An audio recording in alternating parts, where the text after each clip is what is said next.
Fercho FM, Fercho FM y Chongo DJ te presentan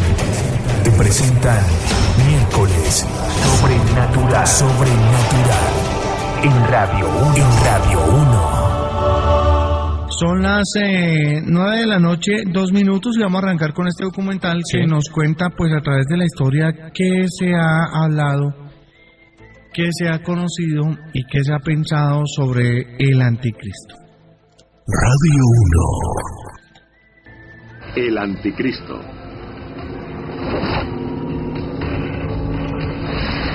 El anticristo. Cientos de millones de personas andan tras él y buscan señales del fin de los tiempos. Cuando una persona con una serie de creencias abre el periódico, está buscando la posibilidad de que el anticristo aparezca ahí.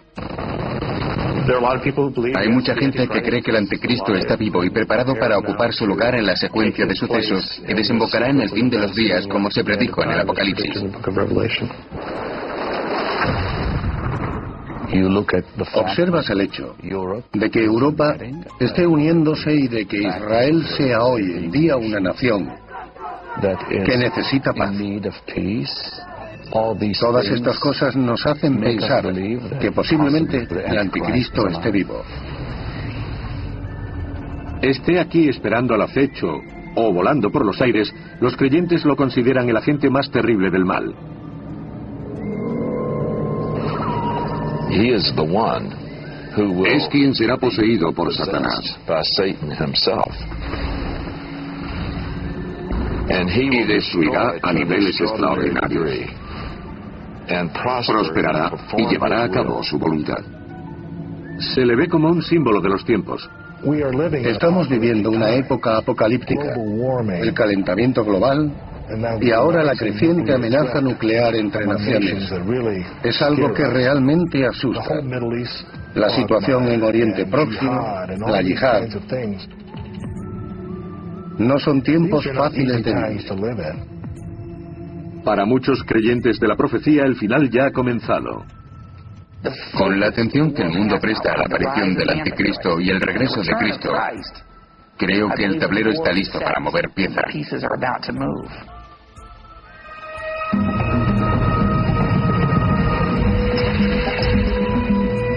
El anticristo, hora cero. El anticristo ha encabezado las listas de los más buscados durante los 2 últimos milenios. Los creyentes de la profecía nunca han dejado de buscarle. Es el oponente maligno de Cristo, el representante de Satán en la tierra en forma humana, que llega al final de los tiempos. Se le teme, pero a la vez se le da la bienvenida. La llegada del anticristo se ve con esperanza porque implica el fin del mundo. Y esto, a su vez, supone la unión con Jesucristo y la perfección de la humanidad. Si se hace una lectura literal del Nuevo Testamento, como la que hacen los fundamentalistas conservadores, el orden sería, primero, la aparición del anticristo, y después de 7 años de reinado, Cristo regresará y lo derrotará. Entonces empezarán miles de años de bienestar sobre la tierra. Los creyentes en las profecías temen que la gran tribulación, los 7 años del reinado del anticristo, culminen con un periodo de castigos impensables para la humanidad. Se desatará una guerra tremenda que traerá el fin del mundo y causará la desaparición de millones de personas. Mucho peor que la Segunda Guerra Mundial. Esta acabará con muchos más. En poco tiempo, la mitad de la población mundial habrá desaparecido. Así no es extraño que algunos cristianos hayan estado siguiendo la pista de esta figura demoníaca a lo largo de la historia. Los creyentes han construido un perfil utilizando claves extraídas de la Biblia, principalmente del libro de Daniel en el Antiguo Testamento y el Apocalipsis en el Nuevo Testamento. Este cuerno tenía ojos como de hombre y una boca que hablaba con gran arrogancia. Daniel 7:8. El libro de Daniel predice incluso que este hombre tendrá la habilidad de hechizar con la oratoria. Hipnotizará al mundo a través de su fascinante forma de hablar. Y le fue concedida autoridad sobre toda tribu, pueblo, lengua y nación. Apocalipsis 13:7. Será una figura política que traerá paz al principio. También será una figura eclesiástica porque sustituirá a las religiones del mundo por la suya. La venida del inicuo irá acompañada del poder de Satanás, de todo género de milagros, señales y prodigios engañosos. Tesalonicenses 2:9. El anticristo leerá las escrituras, las citará y hará señales, maravillas y milagros. Para los creyentes en las profecías, el anticristo es un criminal acusado de antemano por su delito. De acuerdo con los eruditos, ha sido buscado especialmente en Estados Unidos. Alzan que esta preocupación está basada en el miedo. El anticristo es una figura que ha representado el miedo a un mundo en cambio. Un mundo que cambiará en detrimento de los cristianos. Pocos sucesos históricos han cambiado al mundo como el descubrimiento del Nuevo Mundo. Según se dice en Mateo 8, todo el mundo debe ser evangelizado antes del regreso de Cristo. Si miramos a México en el siglo XVI, al descubrirse el continente del Nuevo Mundo, hubo un resurgir del pensamiento apocalíptico, pues ya se podía evangelizar a todo el mundo, porque se había descubierto. En el siglo XVII los puritanos llegaron al Nuevo Mundo en busca de libertad económica y religiosa, pero también para convertir a los indígenas al cristianismo. A las pocas semanas de pisar tierra americana, estaban pasando hambre y necesitaron robar las provisiones a los indios. Poco tiempo después estalló el conflicto. Culminó con la matanza masiva de indios. No había otra forma más fácil de justificar esta persecución que comenzar a ver a los nativos como agentes del anticristo, como demonios en forma de indios. Al principio fueron objetivo de su interés evangélico. Ahora los indios eran sospechosos. El problema de los europeos fue que al encontrarse a los indios creyeron que eran el anticristo. La Biblia había sido utilizada para racionalizar la existencia de todas las personas de cualquier parte. Así que si nosotros éramos supuestos descendientes de Adán, ¿por qué no se nos mencionaba en la Biblia? En el siglo XVIII la etiqueta del anticristo se expandió hasta el enemigo extranjero. Durante la Guerra de Independencia, algunos políticos patriotas pensaron que quizá Jorge III era el anticristo. Se encuentran alusiones al anticristo desde los comienzos de la historia de Estados Unidos. La palabra anticristo se ha usado a lo largo de los siglos para describir a los enemigos, y muy a menudo se utiliza para deshumanizarlos y posibilitar la lucha contra ellos. Hasta la muerte si era necesario. De Nerón a Napoleón, dictadores y déspotas siempre han sido imanes para aquellos que buscan al anticristo. En Estados Unidos en el siglo XX los creyentes en las profecías centraron su atención en Europa, donde existía el temor a un déspota capaz de revivir el Imperio Romano. Habrá un cuarto reino fuerte como el hierro. Como todo lo rompe y destroza el hierro, así él romperá todo, igual que el hierro, que todo lo hace pedazos. Daniel 2:40. Durante 2 décadas en el siglo XX, muchos estuvieron convencidos de que esta profecía se había cumplido. Entre los cristianos fundamentalistas se sentía un miedo tremendo hacia Benito Mussolini como el posible anticristo. Había hecho renacer el Imperio Romano, como se había predicho que haría el anticristo. Pero incluso en la cima de su infamia, Mussolini tenía competencia. Entre muchos otros atributos, la habilidad de Hitler para la oratoria fue considerada por algunos como una señal del anticristo. El capítulo 7 de Daniel predice que esta persona tendrá una gran facilidad para hablar sobre grandes cosas. El Apocalipsis en el capítulo 13 dice lo mismo. Adolf Hitler literalmente hechizó con sus palabras a los alemanes. Yo creo que estaba poseído por el diablo. Una de las cosas más impactantes sobre la creencia de la profecía es su capacidad de superar cualquier evidencia en contrario.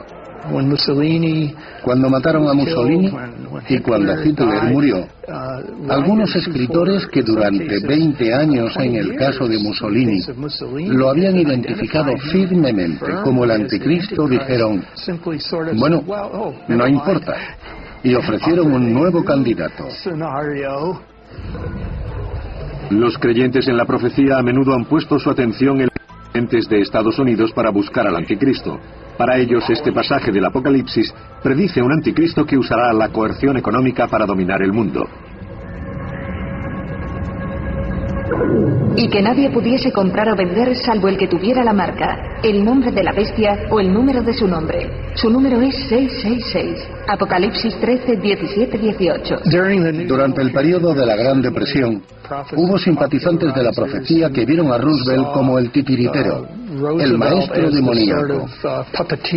Cuando la Ley de Seguridad Social fue aprobada en 1935, dijeron: ahora podemos ver la naturaleza de este sistema demoníaco, porque todos seremos números, justo como predijo la Biblia.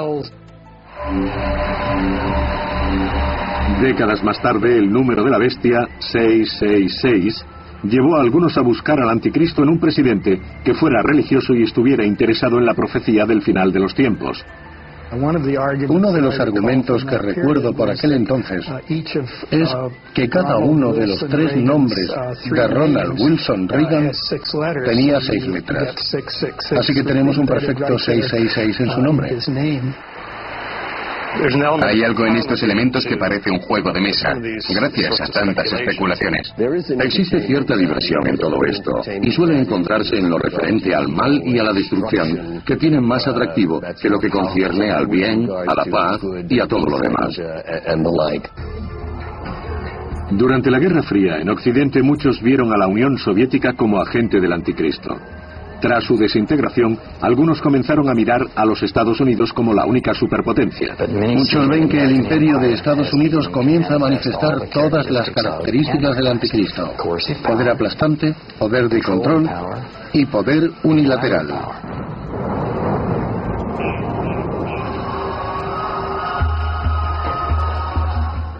La mayor parte de la Iglesia no vive en Estados Unidos, así que cabría decir que muchos cristianos se encuentran oprimidos por el imperio americano. Pero el fervor del anticristo no se limita a Estados Unidos. Es cierto que los musulmanes han usado al anticristo como justificación para matar a los cristianos y viceversa. Musulmanes y cristianos han utilizado el término como una forma de maldecir a los judíos.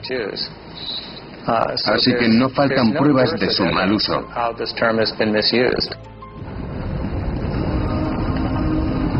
Aunque la etiqueta de anticristo ha sido aplicada muchas veces a los poderosos y a quienes no lo eran, a emperadores y a sus imperios, la gran mayoría de creyentes en la profecía siguen esperando al verdadero anticristo. Un individuo solitario y carismático que marca lo peor, la gran tribulación.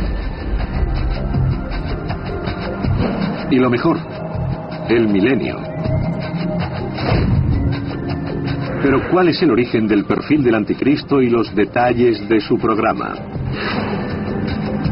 Sorprendentemente, muchas de las ideas más populares sobre el fin de los tiempos en la América actual tienen su raíz en el siglo XIX y proceden de la ideología de un influyente evangélico británico.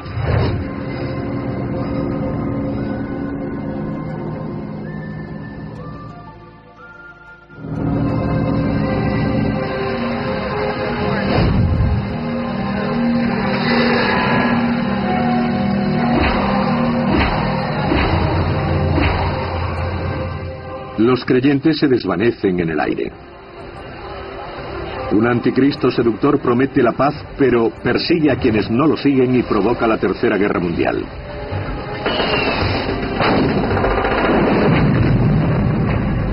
Cristo regresa victorioso y da paso al milenio, 1000 años de paz en la tierra. Para muchos estas ideas pueden ser solo fantasías, pero para otros, como los miembros de la Iglesia de la Nueva Vida y sus 11.000 miembros congregados en Colorado Springs, este enfrentamiento sobrenatural entre Cristo y el Anticristo es considerado palabra de Dios. La Biblia dice que habrá un anticristo, y yo creo que habrá un individuo que estará en el final de los tiempos causando todo el mal posible. Creo que probablemente será un hombre con ascendencia europea, que vendrá de un país europeo, y que al principio será visto como alguien que parece tener todas las respuestas a los problemas del mundo. El anticristo es el principal oponente del Señor Jesús, pero al final será destruido y vencido. Me baso al 100% en las Escrituras. La Biblia es la palabra de Dios, y en eso creo. Miembros de la Iglesia de la Nueva Vida vienen a escuchar al pastor Ted Haggard predicar la obra de Cristo.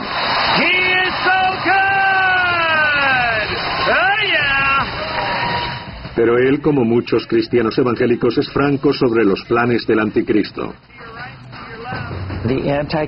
El espíritu del anticristo se encarnará en un cuerpo, y ese día será cuando el mundo viva momentos difíciles. El mundo buscará un líder significativo que una de nuevo a todos bajo el estandarte de la paz y la seguridad.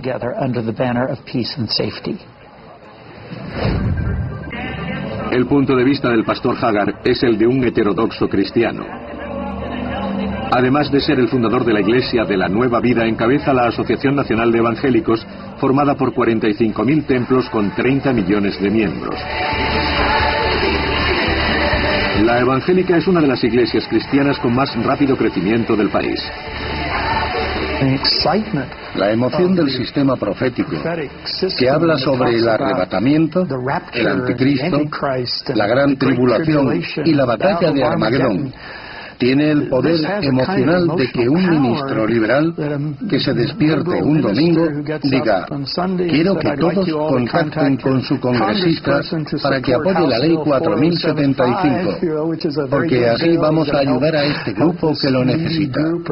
Tiene ese apasionante poder.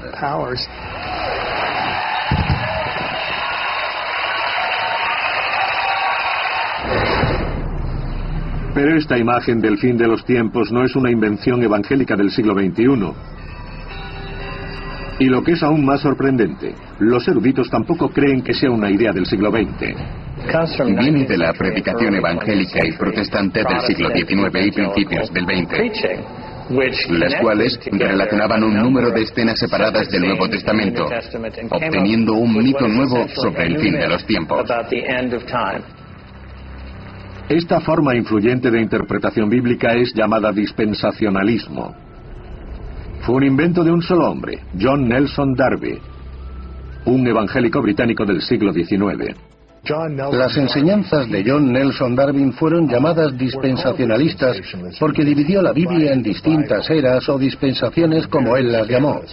Pensaba que Dios había trabajado con la humanidad de distintas maneras, en distintas dispensaciones, y que lo hizo para unir los hombres en este proceso redentor.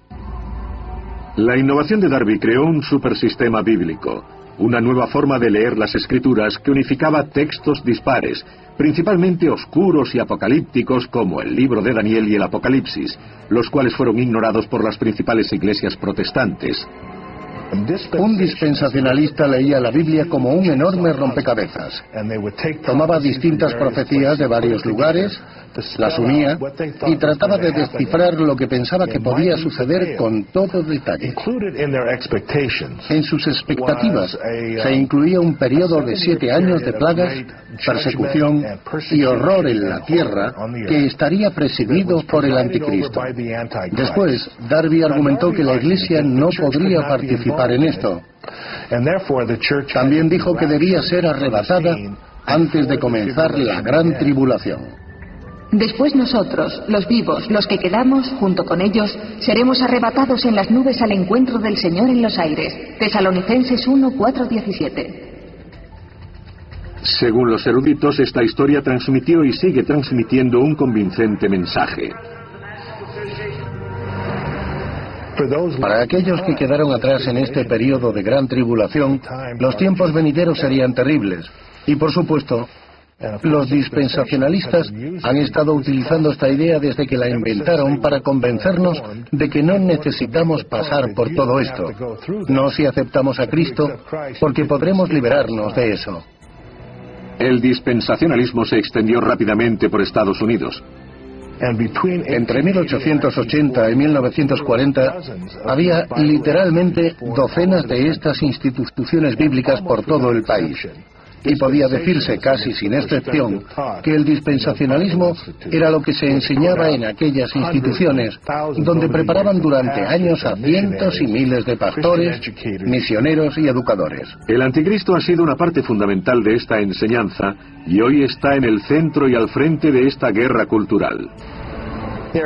Hay un espíritu del anticristo que ha estado siempre en el mundo, cuya idea principal es que todo lo que tenga que ver con Cristo o con los cristianos es malo.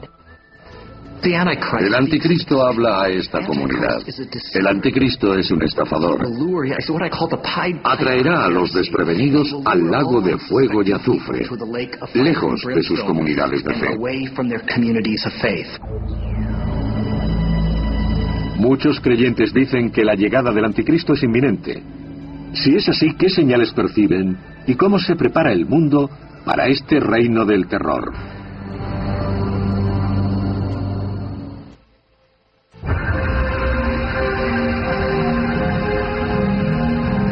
Para los creyentes, el anticristo es una figura real.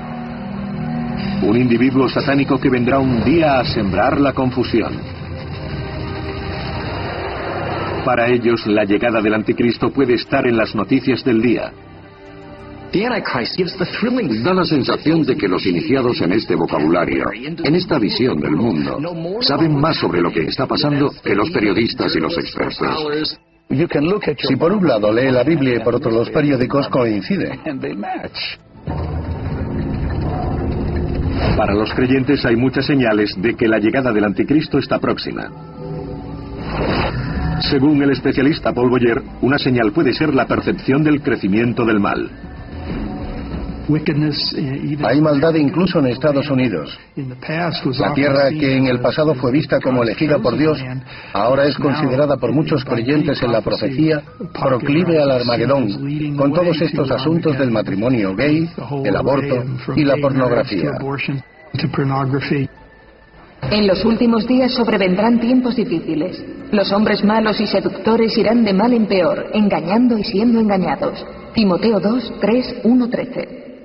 El estado del mal, de las equivocaciones, del terror y del pecado parece estar multiplicándose. Muchos ven los avances de la tecnología y el control gubernamental como posibles indicios de la llegada del anticristo. Hoy hay una tendencia mucho mayor a hablar en términos de un sistema mundial que está creciendo.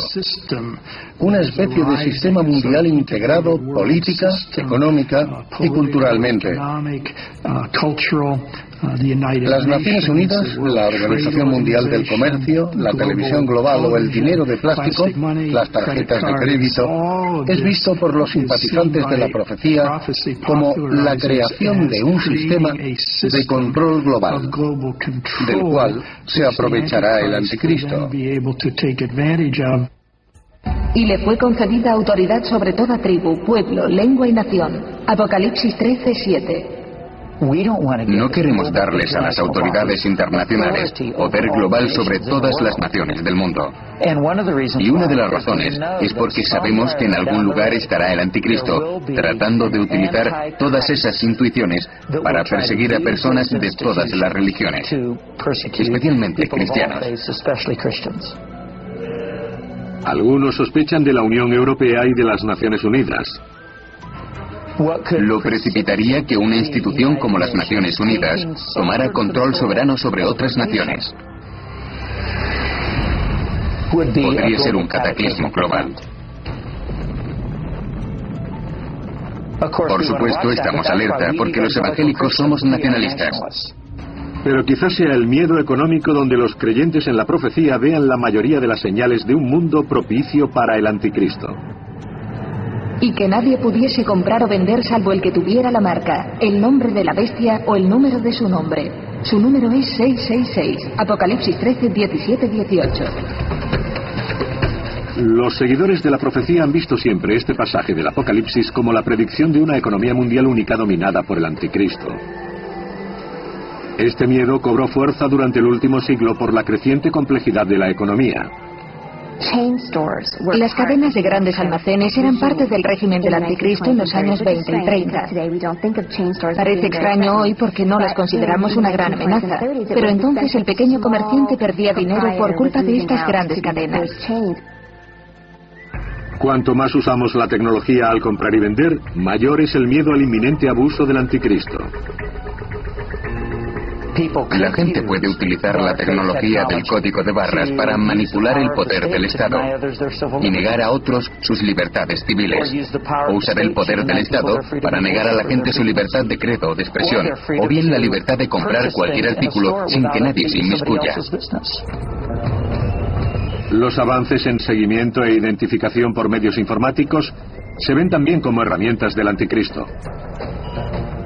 Cuando una persona jura lealtad al diablo, probablemente se le da un chip insertado en la mano o en la frente. Este chip lleva el prefijo 666, el cual identifica su número personal para que pueda comprar, vender u obtener un empleo. Los estudiosos buscan en el pasado el significado de este número misterioso del diablo. Piensan que el 666 es el valor numérico para el nombre Nerón César en griego. Si no estabas de acuerdo con Roma, no podías comprar ni vender y te perjudicaba económicamente. Es interesante ver cómo el aspecto de gran hermano en el anticristo está también presente en la cultura islámica. Aunque los musulmanes no representen a sus figuras religiosas, el equivalente islámico del anticristo es el Dajjal, descrito como un hombre bajo, gordo y con un solo ojo. Parece haber cierto énfasis acerca del ojo único. Algunas personas dicen que podría ser una referencia a la televisión, al ordenador, internet o algo así. Y aunque de alguna forma esto parece inverosímil, el hecho de que sea algo tan expandido e influyente, aparentemente bueno, pero sospechoso, hace que se entrevea la presencia del Dajjal. Un anticristo que expande una red de control mundial. La Unión Europea, la tecnología del código de barras y el número de la bestia, todas herramientas de su dominio absoluto. Que veamos estas ideas como productos del miedo y la fantasía, o como predicciones exactas, depende de nuestras creencias. Pero indudablemente la profecía brinda a los creyentes una idea, una forma de interpretar este mundo caótico y cambiante. El hombre siente una gran emoción al descubrir la verdadera naturaleza de los sucesos del mundo. Esto le da una faceta cósmica a todas nuestras preocupaciones intangibles. Si queremos pensarlo así, los sucesos mundiales son movidos como marionetas por Satán contra Dios, Cristo y Anticristo.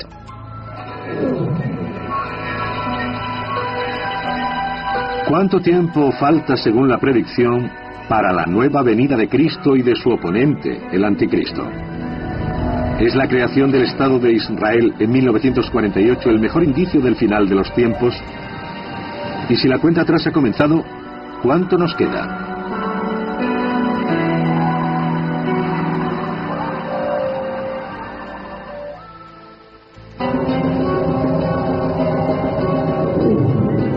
Desde los días de la partida de Cristo siempre ha estado en la mente de los creyentes en la profecía la pregunta: ¿cuándo volverá para vencer al anticristo y anunciar el inicio del milenio?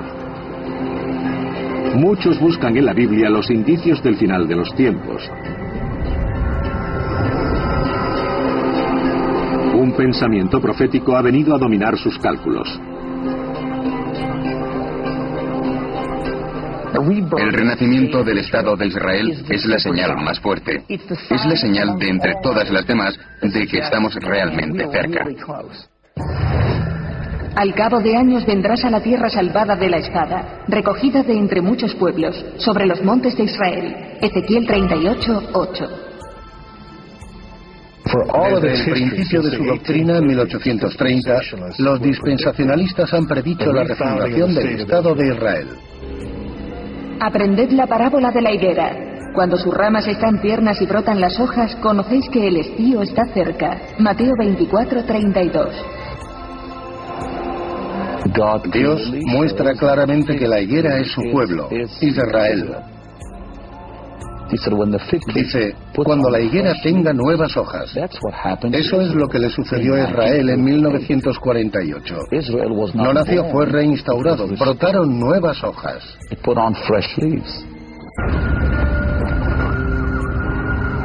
Para muchos, el renacimiento de Israel en 1948 marcó el comienzo de la cuenta atrás para la llegada del Anticristo, la segunda venida y el fin del mundo como lo conocemos.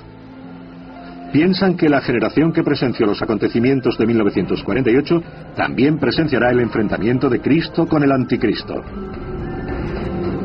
En verdad os digo que no pasará esta generación antes que todo esto suceda. Mateo 24:34. Las cosas a las que Mateo se refiere son guerras, hambrunas, terremotos, todo en un breve periodo de tribulación, seguido por el regreso de Cristo. En respuesta a estos pasajes, muchos han puesto fecha al final de los tiempos, incluido el escritor de éxito Hal Lindsey. La obra La agonía del gran planeta Tierra sugiere claramente que el final llegaría en 1988.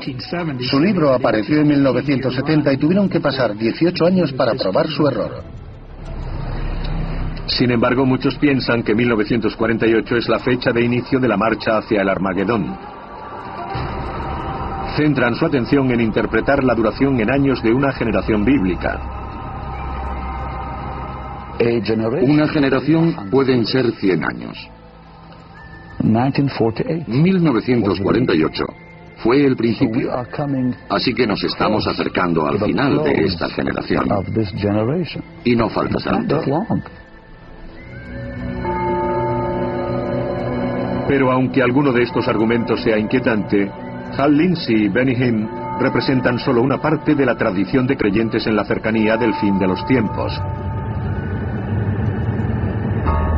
En el siglo XIX, William Miller, un predicador baptista de Vermont, hizo una predicción del fin que sería conocida como la Gran Decepción. Prácticamente no había recibido educación. Era autodidacta y llegó a la conclusión de que Jesucristo volvería a la tierra hacia 1843 o 1844. Comenzó a predicar este mensaje por toda Nueva York y Vermont. Este es un mapa milenarista, el mapa de la profecía que retrata el final de los tiempos. Se publicó en 1842 para usarse a lo largo del año, porque predijo, como muestra el propio mapa, que el fin del mundo sería en 1843. En la izquierda están las imágenes y el texto del libro de Daniel, y en la derecha las imágenes y el texto del Apocalipsis. Cuando 1843 pasó sin que el mundo terminase, Miller recalculó y se justificó diciendo que no había contado la transición de la era precristiana a la actual. Finalmente, hizo sus cálculos usando lo que llamó aritmética milenarista. Decía que Jesús regresaría el 22 de octubre de 1844. Para entonces, los milenaristas abandonaron todo. Renunciaron a sus empleos, dejaron de cultivar los campos y pagaron todas sus deudas. El fracaso de esta segunda profecía fue conocido como la Gran Decepción, por la angustia que los creyentes sintieron al darse cuenta de que el milenio no estaba próximo. Sin embargo, el interés por la profecía siguió en alza. En la última mitad del siglo XX, cualquier cambio en Oriente Próximo podía inspirar el pensamiento milenarista. Recuerdo estar jugando un día de verano en junio de 1967, cuando mi madre salió por la puerta y me dijo: hijo, este es el fin. Prepárate porque Jesús, la guerra de los 6 días y su interpretación del Apocalipsis fue que esta guerra representaba la recuperación israelí de la ciudad vieja de Jerusalén. Era la última condición para el regreso de Jesús.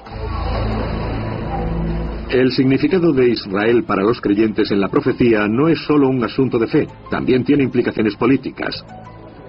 Hoy hay un gran número de escritores proféticos que están tratando de conformar la política de Estados Unidos en asuntos muy concretos referentes a Israel.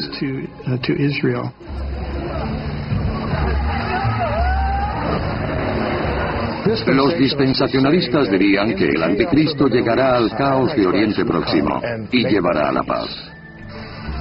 Pero la mayoría de los especialistas descarta la idea de que la gran señal bíblica sea la fundación de Israel en 1948. Piensan que aquel pasaje bíblico del Antiguo Testamento se refiere al regreso del Éxodo que ocurrió hace miles de años. Algunos de los primeros indicios vienen de pasajes como los de Ezequiel y Daniel, que fueron escritos durante tiempos de tensión. Por ejemplo, el de Ezequiel se escribió pidiendo el fin de la cautividad babilónica. Fue escrito durante el tiempo del exilio con la esperanza de volver a la tierra prometida. Después de que los persas conquistaran Babilonia en el 539 a.C., a los judíos se les permitió regresar a Judea a comienzos del 538. Para los eruditos, 1948 carece de significado bíblico. Sin embargo, algunos dicen que las tentativas de predecir o incluso influir en el final de los tiempos son contrarias a la naturaleza de las Escrituras. Las Escrituras son muy claras. Cualquiera que sea el momento final y cualquiera que sea su forma, estará más allá de nuestro conocimiento. No soy joven, tengo 60 años. Desde niño he visto cada domingo por la mañana la televisión evangélica. Y lo cierto es que todos, desde el principio hasta ahora, dicen que el fin está cerca.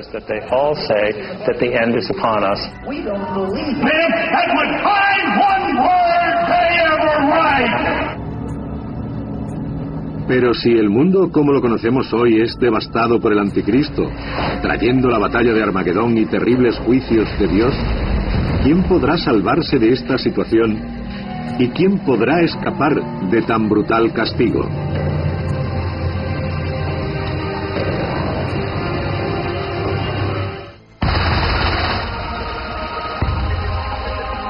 Los creyentes en la profecía dicen que aunque la gran tribulación, los 7 años de reinado del anticristo, será el peor periodo de la humanidad, ellos no estarán en la tierra para presenciarlo. Habrán sido arrebatados. El arrebatamiento de la Iglesia es el momento en el que aquellos que sean seguidores fervientes de Jesucristo volverán a nacer según la Biblia y desaparecerán. Serán arrebatados hasta los cielos para encontrarse con Jesús en el aire y ser llevados al paraíso. El origen del arrebatamiento se encuentra en la primera epístola de Pablo a los tesalonicenses, cuando dice que aquellos que están vivos se unen con los muertos en la resurrección. Pero Pablo no describe ningún Armagedón, lo cual creo que es parte de toda una noción popular de ese momento. Una vez que la Iglesia haya desaparecido, llegará el anticristo. El anticristo firmará un tratado de paz con Israel que durará 7 años. A los 3 años y medio romperá ese tratado y ocupará el templo judío, proclamándose a sí mismo Dios. Hará cesar el sacrificio y la oblación y habrá en el santuario una abominación desoladora. Daniel 9:27. Seguramente el mundo lo acogerá, honrará y respetará, y al final lo adorará.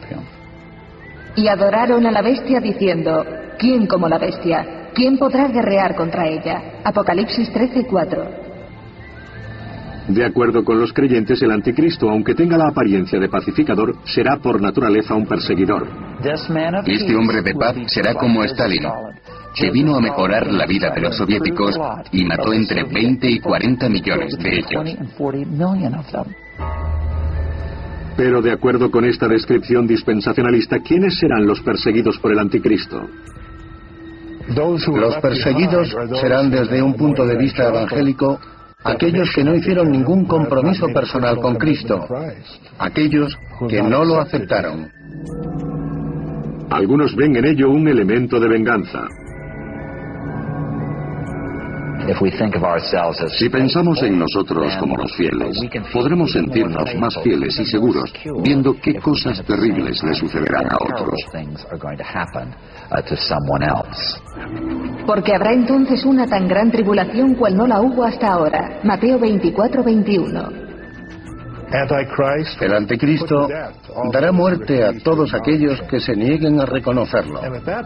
Para entonces, todos los cristianos se habrán ido, habrán sido arrebatados. Así que perseguirá a los judíos que hayan creído en Jesucristo tras el arrebatamiento. Habrá un terrible holocausto para ellos. Lo que los dispensacionalistas dicen es que será la peor persecución en la historia del pueblo judío. Dios dejará caer terribles castigos sobre la tierra contra el anticristo y sus seguidores.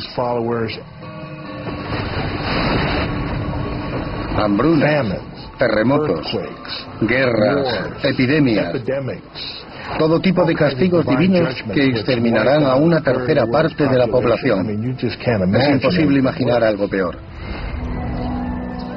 Hay quienes señalan que este terrible escenario está dirigido a que los judíos reciban un brutal castigo. Según esta visión del mundo, los judíos están realmente en aprietos. El anticristo los perseguirá, y a excepción de un pequeño grupo que aceptará al Mesías, todos morirán a manos de Cristo cuando regrese. Así que el papel de los judíos y la actitud hacia ellos en este sistema de creencias es muy importante y también extremadamente alarmante. De acuerdo con los creyentes, al final el anticristo lanzará a sus ejércitos contra los oponentes en la batalla final del Valle de Megiddo en Israel. El anticristo, en la batalla de Armagedón, hará una coalición de las 4 esquinas del mundo, con todos los reyes de la tierra que marcharán con sus tropas hacia el Valle de Megiddo. Todos los ejércitos estarán preparados para defender al mundo de cualquier otra fe que no sea la del anticristo. El emisario de Satán ha llegado a su destino. Se alza para exterminar los últimos vestigios de resistencia y asumir el poder absoluto sobre la tierra. Pero en la hora 11, Cristo regresará para librar su batalla final. ¿Por qué Dios espera hasta el momento más desesperante para enviar a su Hijo en nuestra ayuda? Los creyentes dicen que el momento de la llegada de Cristo ha sido preconcebido, que su regreso coincide con nuestro momento más débil para oponernos al mal. Después de la dramática descripción del Apocalipsis, la batalla llega a su fin. Cristo exterminará al anticristo y a sus seguidores con la verdad, con la palabra de Dios. Sus palabras exactas se desconocen, pero de acuerdo con los creyentes, estas no son una metáfora. Mucha sangre será derramada. Hay una imagen del Valle de Megiddo donde la sangre llega hasta la brida de un caballo y abarcando miles de kilómetros. El anticristo y el mal son barridos de este fantástico escenario. Pero algunos creen que esta interpretación de la Biblia es muy simplista. La verdadera fe siempre dejará lugar a la duda. Todo esto puede parecer muy extraño, y en concreto a esta rama de cristianos evangélicos no les gustará escucharlo. Lo que quieren es el entendimiento fácil, estar seguros de todo al 100%. Pero creo que esa es una esperanza inocente que en sí misma ya es una especie de anticristo. Radio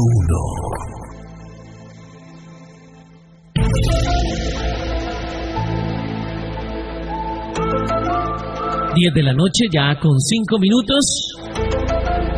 Bueno, es todo lo que pues hemos dicho sobre el anticristo. Bueno, lo sobre que se ha dicho. Lo que se ha dicho, la History marca Channel, y todo eso. Y es completo. Los que tuvieron atención en todo lo que estaban diciendo la gente de History, pues se habrán podido dar cuenta que es lo que hemos dicho aquí a través de todos los testimonios y las cosas que se han presentado y que hemos presentado a través de los largos programas de las confidencias del fin de los tiempos, del signo de los tiempos, de las señales de la Virgen María para el fin de los tiempos y todo lo que habrá de venir. 652-4030, se pueden comunicar para que sigan pues aportando sobre el programa de hoy. Y vamos pues a continuación con esto de la gran tribulación. A esta hora, 10 de la noche con 6 minutos. Un saludo para el tío Orlando, su señora Esther, la prima Laura y para David el primo que están en el playón escuchando Radio 1, la de uno Chumeche. Oye, a propósito a Leito, a Jimena, un saludo especial en Río Negro. Que están ahí en plena sintonía. A Pati. Pati. Qué bueno. Sí, a Lina. Qué bien.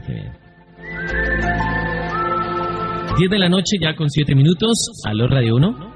Sí, gracias, muy buenas noches. Sí, buenas noches, ¿con quién hablamos? José Porras. Don José, bienvenido a Miércoles Sobrenatural. Gracias. Bueno, la programación como siempre excelente y ustedes en el tema muy precisos, pero un aporte personal, ¿no? Personal. Sí, señor, bienvenido.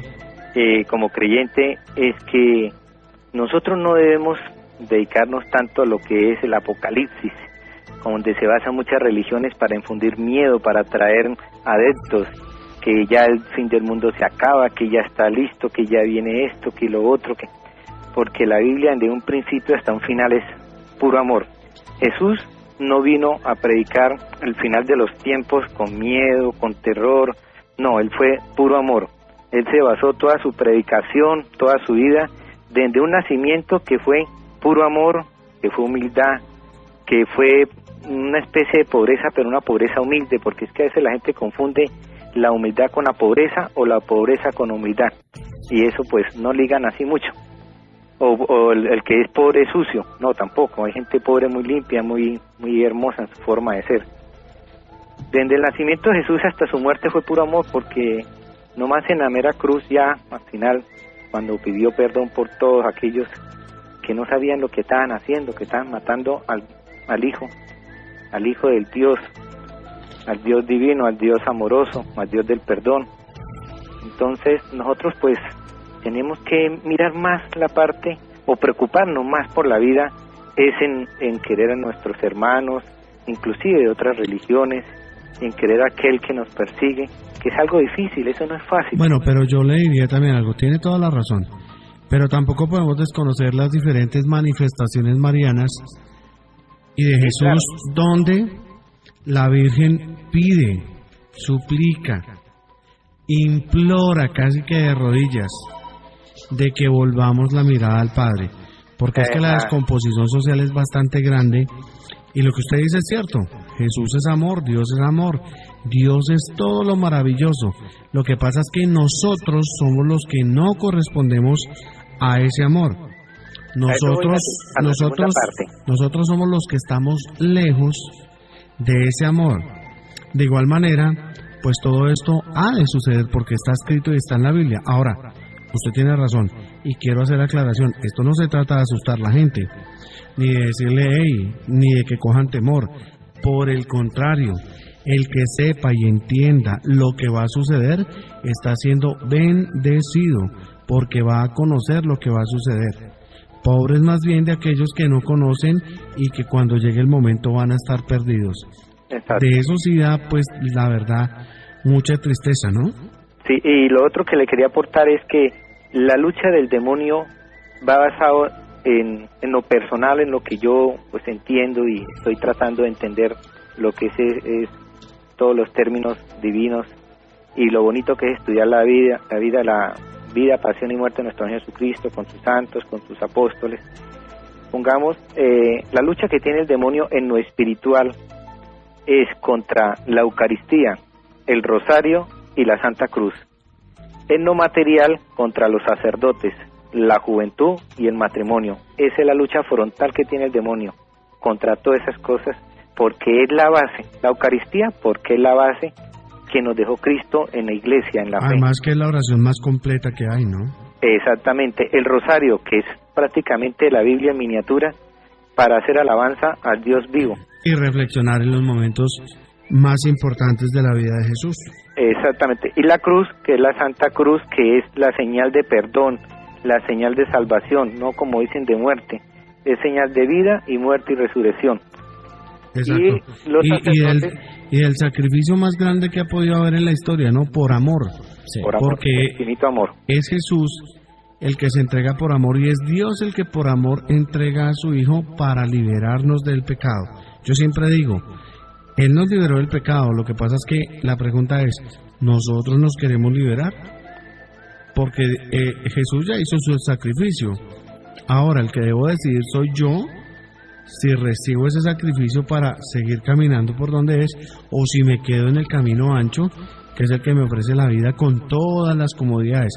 No quiere decir que yo tengo que ser un pobretón y ser no, sino que debo aceptar el camino de Jesús, pues con los sacrificios y con todo lo que venga, ¿no? Sí, claro. Ahora, en cuestión de la bestia, así como existe la Santísima Trinidad y el gran imitador, como una vez usted lo dijo muy perfectamente, el gran imitador, existe también el anticristo, el falso profeta y la bestia.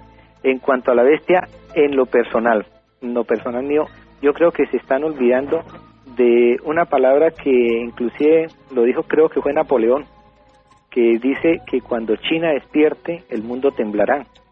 Y en la Biblia hay muchas partes donde se habla del dragón, y una de las representaciones, o la serpiente, una de las representaciones bíblicas, o dragón, o serpiente, o bestia, siempre la ha mantenido China. Y China pues tiene una cultura muy diferente a cualquier de las religiones que nosotros, pues, bien sea cristiana, bien sea católica, bien sea todo referente a Jesús, su vida, sus apóstoles, sus signos. Mientras China tiene una religión muy distinta, ella se basa en colores, formas, figuras, la cual eso tiende a tener como otra idiosincrasia muy alejada de lo que es la verdadera enseñanza del Dios vivo, ¿no? Entonces ese es mi aporte, ¿no? Que todo el mundo habla de que Estados Unidos, que Rusia, y se han hecho muchas profetizaciones y están dejando como muy quietico a China, y uno de los grandes... Bueno, por eso, de hecho yo creo que por eso sucedió lo del gran tsunami en Japón, que fue un llamado de atención para ellos, ¿no? Un llamado de atención, porque como dice usted, esos grandes dioses son la tecnología y sus creencias propias, dejando a Dios de lado, y eso no es así. Exactamente, ese es mi aporte. Muchas gracias por la atención y lo felicito. Gracias a usted, muchas gracias por estar con nosotros aquí en el programa. Son las 10 de la noche, 13 minutos. Reportando sintonía nuestro amigo Anderson Valencia desde el norte de la ciudad. Para él un saludo muy especial. También nuestro amigo Omar Guarguatí, como siempre, desde Piedecuesta, escuchando Miércoles Sobrenatural.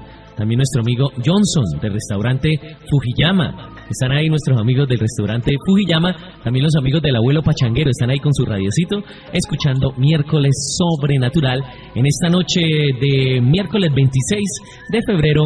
Un saludo pues para toda la gente de Florida Blanca, Girón, la gente de la Mesa de los Santos también con nosotros en Miércoles Sobrenatural.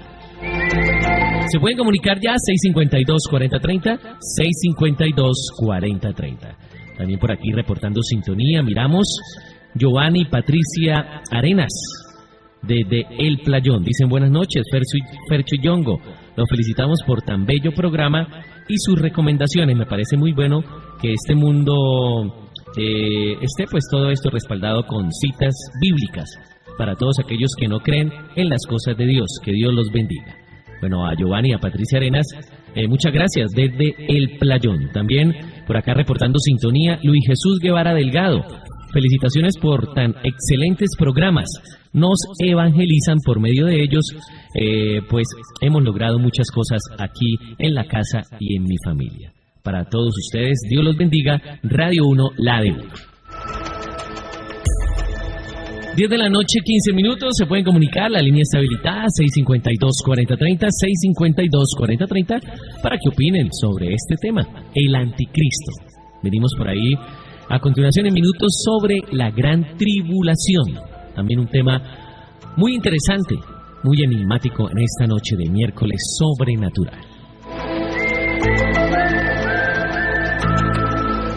Radio 1.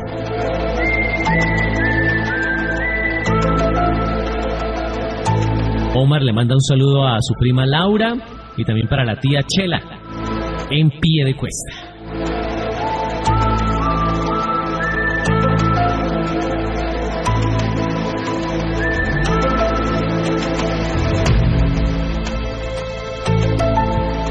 Bueno, la gran pregunta que mucha gente se hace es de pronto si está cerca el fin del mundo. Y pues lo que uno puede decir es que el mundo presente de tiempo y espacio llegará a su fin en algún momento. Esta es una verdad de fe católica y en ese día los muertos resucitarán y Cristo aparecerá en todo esplendor y majestad para juzgar a toda la humanidad, es lo que conocemos como el juicio final. El término fin de los tiempos aplica a la primera venida del Señor, que está en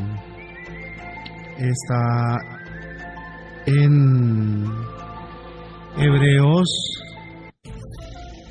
ya le digo, esperen, está en Hebreos 1:2:9 y en 1 Corintios 10:11. También a los eventos que preceden a su segunda venida, que están en Mateo 24:13, segunda de Timoteo 2:1, sobre cuándo y cómo se va a destruir el mundo presente, no sabemos nada definitivo. Pedro dice que será por fuego, pero esto puede representar un fenómeno inexplicable por el que el mundo presente terminará y un mundo nuevo comenzará a existir. En el Apocalipsis se habla de todo esto, la esperanza de los cielos nuevos y de la tierra nueva, es decir, la nueva Jerusalén. Es inútil especular, eso sí, la fecha del fin del mundo, porque incluso los mensajes marianos dicen que no se sabe, y es el único que sabe, es el Padre. Además, pues la oración creo que apacienta de pronto y aplaca en algún momento pues la ira de Dios ante tanto pecado, ante tanta desidia, ante tanta frialdad en el corazón. Y más de aquel día y hora pues nadie sabe nada, ni los ángeles de los cielos, ni el Hijo, sino solo el Padre, como dice en Mateo 24. Lo que sí debemos hacer es trabajar intensamente para propagar el reino del Señor, ser fieles en la tribulación y estar preparados. La verdad es que dice el Señor, pues no sabéis ni el día ni la hora, eso está en Mateo 25:13. Lo que pasa es que pues uno debe estar preparado, ¿no? Lo que decíamos ahorita, no se trata de infundir miedo ni de decir el mundo se va a acabar y bueno, se va a armar la de Troya y que todo el mundo se asuste, sino que realmente es la bendición de saber y entender que en algún momento va a suceder, que está próximo a suceder, pero que yo estoy preparado porque el Señor me ha venido diciendo, oiga, esté en la jugada, esté preparado, esté en oración, confieses en Eucaristía, sírvame, sígame, cumplan los mandamientos. Porque es que lo que yo decía ahora, mire, el Señor decía que Él estaba muy triste porque lo que yo le contaba, que la gente pedía mucho, pero pedía sus cosas personales, pero realmente cosas espirituales pues la gente no estaba pidiendo. Nadie pedía una conversión plena. Señor, deme una conversión plena. Señor, regáleme mucho Espíritu Santo. Señor, deme la sabiduría para entender. Sino, Señor, arrégleme el negocio. Señor, arrégleme el hogar. Señor, cambie a mi esposa. Señor, que me gane tal cosa, que me sane esta enfermedad, que me haga el carrito. Y se les olvida, Señor, si es tu voluntad. Sí. Deme ese carrito, pero acuérdese, Señor, de toda la cantidad de gente que le toca andar a pie. Media hora, 1 hora para llegar a su casa. 2 horas para llegar a su casa porque no tiene cómo. Entonces, con esas peticiones, de esa manera, colocando la petición sin interés delante de la mía, pues el tema cambia. 10 de la noche, 20 minutos aquí en Radio 1. Radio 1. ¿Aló, Radio 1? Buenas noches. Sí, ¿con quién hablamos? Con Marta. Marta. ¿Qué más, Martica? ¿De qué barrio se comunica, Martica? De Girón. De Girón. Bienvenida a Miércoles Sobrenatural, Marta. Muchas gracias. Mira, quería hacerle una preguntita a Percho. Señora. Es que imagínate que vinieron unos señores predicando la Biblia y el Señor me dice que el arcángel San Gabriel es el mismo Jesucristo, que en el cielo le dicen San Miguel Arcángel. No. La Biblia habla claro de los 3 arcángeles y son los 3 únicos nombrados en la Biblia. Sí, San Miguel, y todos tienen funciones diferentes. Todos tienen funciones diferentes. O sea, debemos conocer que es que mire, eso es lo que está pasando. O sea, mucha gente empieza a hablar de cosas y lo que pasa es que lo confunden a uno, pero el gran problema que nosotros tenemos es que como nosotros no leemos la Escritura, como nosotros somos católicos light, ¿ve? Entonces ahí es donde digamos que entramos a pecar o tenemos ese gran vacío. Entonces, primero hay que tener en cuenta que la misión de los ángeles, pues es que ellos son seres espirituales creados por Dios por una libre decisión de su voluntad divina. Son seres inmortales dotados de inteligencia y voluntad. Debido a su naturaleza espiritual, los ángeles no pueden ser vistos ni captados por los sentidos, pero pues hay algunas personas que con la intervención de Dios han podido ver o escuchar a los ángeles, ¿no? Hay una jerarquía también de ángeles, por ejemplo, la jerarquía suprema, que son los serafines, querubines, tronos. Está la jerarquía media, que son las dominaciones, las virtudes y las potestades. Y la jerarquía inferior, que son principados, arcángeles y los ángeles. Entonces, pues hablando ya de lo que, bueno, hay que tener en cuenta también que los demonios pues tienen las mismas cualidades porque fueron en algún momento ángeles, ¿no? Fueron en algún momento ángeles, lo que pasa es que fueron castigados y expulsados del reino de Dios. Exactamente, del reino de Dios. Entonces, el mismo Satanás fue un ángel. Sí. Luzbel. Ajá. El nombre, sí. Uno de los más hermosos. Pero al creerse el más hermoso, ¿Luzbel o Lucifer? El ángel. ¿Sí? Sí. Bueno, ¿se acuerda que la otra vez cuando estábamos hablando de demonología, decíamos de Luzbel, hablábamos de Lucifer? Ah, ya. Que se hablaba del ángel de la mañana y eso. Bueno, el arcángel San Miguel, para que tengamos claro, es el arcángel que arrojó del cielo a Lucifer y a los ángeles que le seguían, y quien mantiene la batalla contra Satanás y los demás demonios para destruir su poder y ayudar a la iglesia militante a obtener la victoria final. El nombre de Miguel significa quien como Dios. Su conducta y fidelidad nos debe invitar a reconocer siempre el señorío de Jesús y buscar en todo momento la gloria de Dios. El arcángel San Gabriel, todos están en la Biblia, todos son nombrados en la Biblia 3. El arcángel San Gabriel en hebreo significa Dios es fuerte o fortaleza de Dios y aparece siempre como el mensajero. Fue el arcángel de Dios para cumplir misiones especiales como portador de buenas noticias, el anuncio a Zacarías del nacimiento de Juan, el bautizo, a Juan el Bautista, a la Virgen María, la anunciación, la encarnación del Hijo de Dios, en fin, y los anuncios. El arcángel San Rafael quiere decir medicina de Dios. Este arcángel se ve claramente o se conoce mucho de él en el libro de Tobías, que fue el que guió a Tobías en sus viajes. Es patrono también de los médicos de cuerpo y alma por las curaciones que realizó y además ayuda a las parejas maritales, ¿no? Ya. Me preguntan acá a través del Face, pero antes un saludo muy especial a todos los internos de Palo Gordo. Todos los miércoles están en sintonía, en especial los del patio 10A, me dicen por acá. Celda número 13.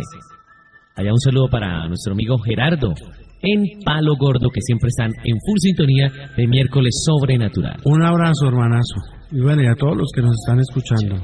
Dice acá Giovanni, desde el Playón, ¿qué diferencia hay entre querubín, arcángel y ángel? Pregunta desde el Face, Radio 1 Bucaramanga. Bueno, ¿qué diferencia hay qué? Entre querubín, arcángel y ángel. Bueno, son jerarquías, ¿no? Son jerarquías. ¿De ángeles? De ángeles, sí. Ya. Son jerarquías de ángeles. Hay que tener cuidado porque es que cuando se adentra mucho a veces, pues tiende a confundirse con algo de la nueva era que es la angeleología, ¿no? Y entonces ahí sí se mete una confundida, entonces hay que tener cuidado. Los tres únicos nombres que menciona la Biblia son esos tres.